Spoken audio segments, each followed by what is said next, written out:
بسم اللہ الرحمن الرحیم۔ السلام علیکم۔ میں نے ایدی فاؤنڈیشن کے ایک ممبر سے پوچھا تھا، آپ روزانہ لاشیں وصول کرتے ہیں جس میں مختلف لوگ مختلف حادثات کا شکار ہو کر موت کے منہ میں چلے جاتے ہیں، کیا آپ کو کبھی کسی لاش کو دیکھ کر لگا کہ یہ شخص قدرت کے انتقام کا شکار ہوا ہے؟ میری بات سن سامنے بیٹھی معزز شخصیت کچھ اور سنجیدہ ہو کر بولی، بہت بار ایسا ہوا ہے۔ پچھلے ہفتے کی بات ہے کہ ہمیں کال موصول ہوئی، 2 ماں بیٹیوں نے خودکشی کر لی تھی۔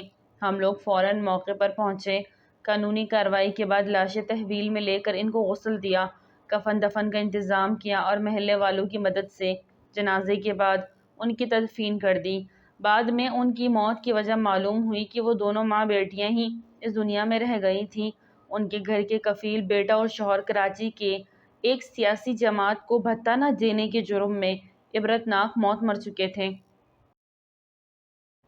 جب کسی مرد کا سہارا نہ بچا، دونوں ماں بیٹیوں نے خود رزق تلاش میں نکلنے کا فیصلہ کیا اور لوگوں کے گھروں میں کام کرنے لگیں۔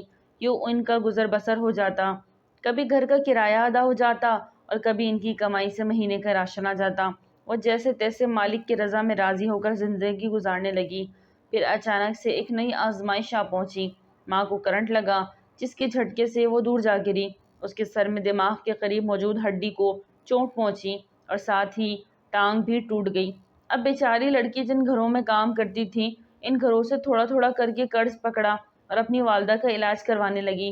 ٹانگ کا آپریشن کر کے اس میں راڈ ڈال دیے گئے، جبکہ دماغ کے قریب کریک ہو جانے والی ہڈی کا آپریشن مہنگا تھا۔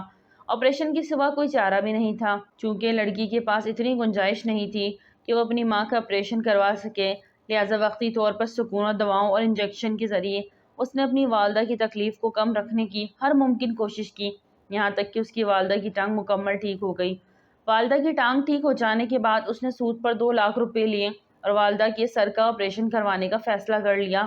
وہ والدہ کو بیمہ 2 لاکھ روپے نقد ہسپتال لے جانے کے لیے نکلی تو 3 ڈاکوؤں نے اسے لوٹنے کی کوشش کی۔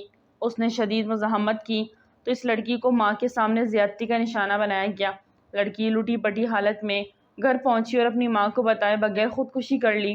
جب ماں کو بیٹی کی موت کی خبر ملی تو اس کے جینے کا مقصد ختم ہو گیا، کیونکہ روشنیوں کے اس شہر نے اس سے اس کا بیٹا، شوہر پہلے ہی چھین لیے۔ آج بیٹی بھی عزت کے ساتھ ساتھ جان گنوا بیٹھی، لہٰذا وہ عورت بھی خودکشی کر گئی۔ مجھے ان ڈاکوؤں کے ظلم کے انجام سے خوف آیا۔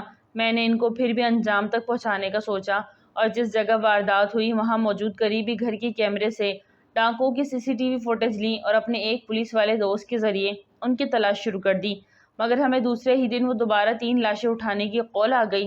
3 لوگ جو بقول پولیس کے نشے میں دھت موٹر سائیکل پر جا رہے تھے اور سامنے سے آتی ٹرک سے ٹکرا گئے۔ ٹرک نے سینے سے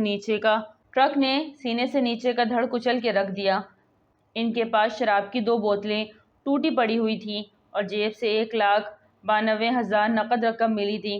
جب میں پولیس سے لاشیں تحویل میں لینے کے لیے پہنچا تو میں حیران رہ گیا کہ وہ تینوں لوگ وہی ڈاکو تھے جنہوں نے گزرے ہوئے کل میں ایک یتیم لڑکی کو بے آبرو کر کے اس سے 2 لاکھ روپے چھین لیے تھے اور یہ 2 لاکھ روپے ان کے کسی کام نہ آئے۔